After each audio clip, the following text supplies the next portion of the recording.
Hi everybody, welcome back to my channel. Today we're going to do a DIY Dollar Tree Autumn Pumpkin Decor. This is an LTD Commodities knockoff. I saw these and I loved the colors of these ones that said thanks, but they also had these bright orange ones that said gather, and as well as even some like metallic frosted ones that said wicked for Halloween. But I really did like the color of the first ones, but I wanted it to say gather, so I was like, hey, I can make it myself. Plus these were $14.99 a set, and I knew we can make them cheaper, so here we go. I just wanted to jump on here really quick to tell you that these are all from the Dollar Tree, and as you notice, they come now in different sizes and shapes. So I was so happy to find this white one. But these two, even though they're different colors, are the exact same mold of pumpkin. As you can tell, they're the exact same shape. As well as these two, even though they're different colors, they're exact same shape. So let's get started. I also got one of the tall pumpkins from Walmart the other day. When I started this project, as you notice, there's 5 pumpkins, and I don't know why my math. I couldn't spell apparently. But you'll see me do 4 of them because one I'm going to leave white, and then I got this tall, the same type of tall ones like this one here from the Dollar Tree, but I got like a very pale yellow one from Walmart that was 98 cents. So if you don't have these pumpkins at the Dollar Tree, or you don't like the shapes of the pumpkins at the Dollar Tree, or if you don't even want to color them, you can find white and then the muted yellow and some even really light shades that you can find at other stores. So I just wanted to give you that option. I also didn't tell you we're going to need paint, but you know, we'll need paint, and then I'm going to show you 6 different ways to make 6 different stems. So the first thing we're going to do is we're going to coat everything in white chalk paint, except the white one. The white one from the Dollar Tree, I did absolutely nothing to until it came to the stem.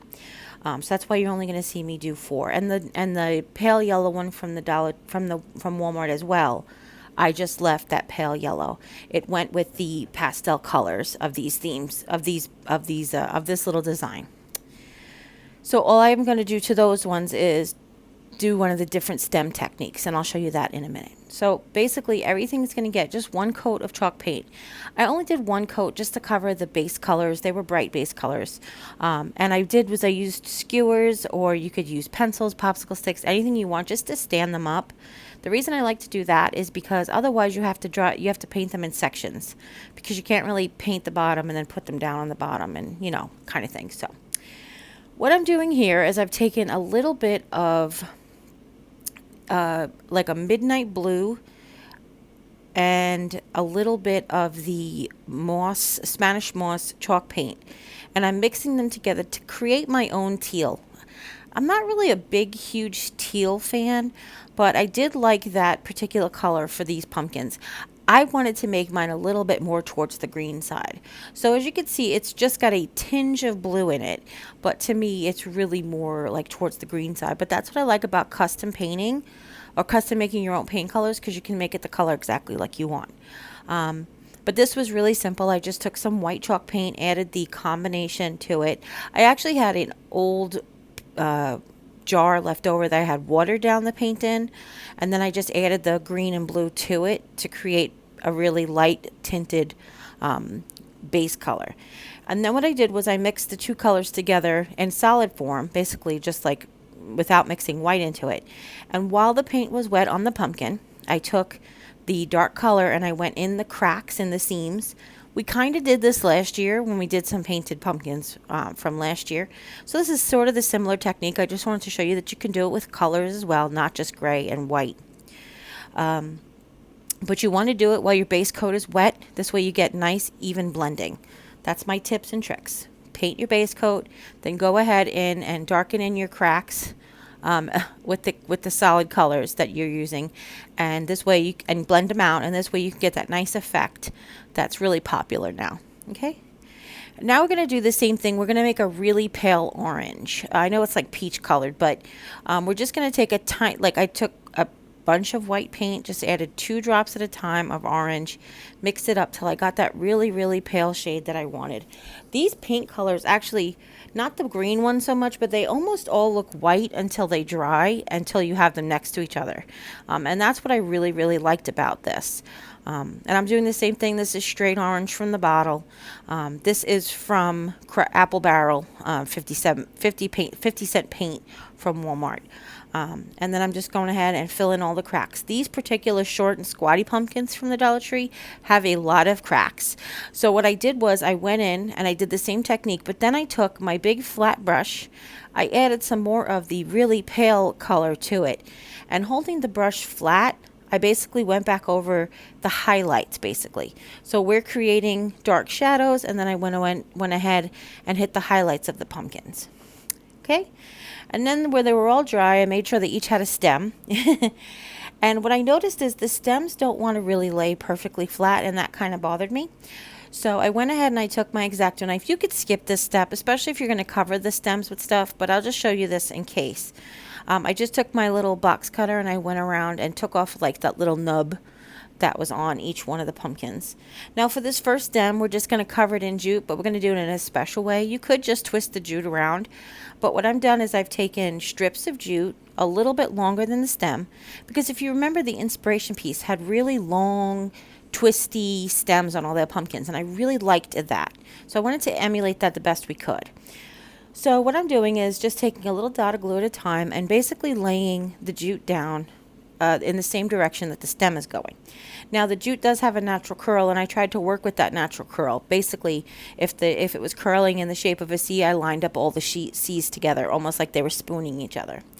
And I just did this all the way around the stem. And as I was going, I put the whole piece down and then I trimmed it off. And again, I wanted it to be longer than the stem.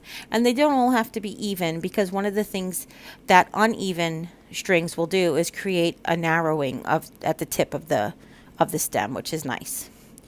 So once you get all the way around, and I'm doing this slower for you guys, so hopefully you can see what I'm doing as well as telling you what I'm doing. So once you get all the way around, some at the end will overlap, which is okay. You're just basically going to take a little bit of hot glue, and I kind of took the glue on the tip of the stem, like towards the tip of the stem. And let's see, I'll show you here in a second. Let's get it all covered. And again, this is jute from the Dollar Tree, but you can use any jute. You might use less if the jute is a little thicker. So now I'm going to take some glue around to the stem, the tip of the stem, and I'm going to twist the jute around and just keep twisting it around and around and around. And I'm going to use that glue along the way to hold the twist together. I'm just going to like glue on the inside of where all of the jutes are meeting. And then if you had a flyaway, you go ahead and glue the flyaway down. My tip for gluing stuff like this is to put a little glue down, give it a few seconds to cool off but still be pliable, and then go ahead and twist it up. It'll still hold that way and you won't burn yourself. And here's how that looks. Again, I wanted to glue it in. I wanted to look at the pumpkin to see what was the nice side that I could write on, and then I glued the stem in to basically go from side to side on that way. Okay? And now for the second one, we're going to take a piece of nautical rope. This is only about 2 or 3 inches, so you can use your scraps. You guys know I always keep my scraps. And what I've done was I've measured the stem, and at a little bit, okay, I left the space a little bit longer than the stem is, and then I glued it so that it wouldn't continue to unravel. But everywhere that I unraveled, that's going to go over the stem, we just unraveled it, and I actually took my comb out to really brush it out. Then I put glue all over it and just twisted it around the stem. I know that sounds like a lot of work, but it really wasn't. So for this next one is super easy. We're just going to take a small piece of Dollar Tree burlap ribbon and run glue down and wrap it around and kind of add that twisty motion, add the glue at the end, and voila, that one is super cute. Trim as needed, that kind of thing. Now for this next one, we are going to take that wire edge jute and we're going to wrap it around. And I know it's going super fast. Don't forget, you can reach up into the dots up there and you could slow me down when you want to rewatch this. But all I'm doing is I'm taking the wire edged jute and I'm wrapping it around, but I'm extending the stem a little bit. Plus this jute is bendable, so we can shape it as we wish. For this next one, I'm just taking a piece of tissue paper. I was gifted this tissue paper. It's sort of beige burlappy, but Dollar Tree does sell gold napkins, and they're not really gold, but they look gold. And you can use them. They're the same color, okay? And they kind of have like a very burlappy, natural craft paper kind of feel. And all I've done is I've taken it and I twisted it around the stem. I added a tiny piece of wire at the end to make it extra long and bendable. And then I twisted it around the stem and the wire. For this last one, I'm going to repeat that exact process, except I'm going to use the craft paper from the Dollar Tree. I want to tell you, when you use this craft paper, pre-wrinkle it. It softens it up. I also rubbed it against the edge of my table like I do to flatten out paper sometimes. And that also helps, but basically you're just going to glue it, and you're going to twist it, and you're going to add a little piece of wire to the end, and then twist it around the stem and the wire just to get it a little longer, and then you could shape it and then glue it all into place. I know that went fast. I hope you do rewatch this on a slower speed if you're interested. I feel like it was pretty easy and self-explanatory, but that's just how fast it had to go. Okay? Now, the last step was I lined up the pumpkins the way I wanted to. I basically decided, how do I want this to look? And if you looked at the inspiration piece, there are mixed match colors and sizes. So what I've just done is I've started with just handwriting. Each letter is individual on the pumpkin. You can switch up your fonts if you want to. You can make like a capital letters, lowercase letters. I do believe that the lowercase stickers may fit on these pumpkins, especially if you use tall ones, and you can use whatever letters you want. So if you don't like your handwriting, or if you don't want to practice your handwriting and just be fun with it, then you can go ahead and you can use the stickers, but make sure you make sure you use taller letters, taller pumpkins for the taller letters. And that's it. And I love them. I absolutely love them. I'm so glad that I didn't spend $15 on them. But you could if you wanted to. So if you guys really enjoyed this tutorial, give this video a thumbs up. If you have any questions at all, go ahead and leave them in the comments down below. Don't forget to share this video with friends and family, anybody who might be interested in learning how to make these pumpkins. And if you haven't yet, click subscribe. When you do, a little bell will pop up.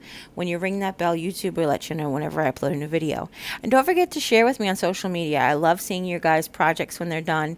I am amazed at the work that you do. And as always, you guys take care, God bless, and we'll see you next time. Bye.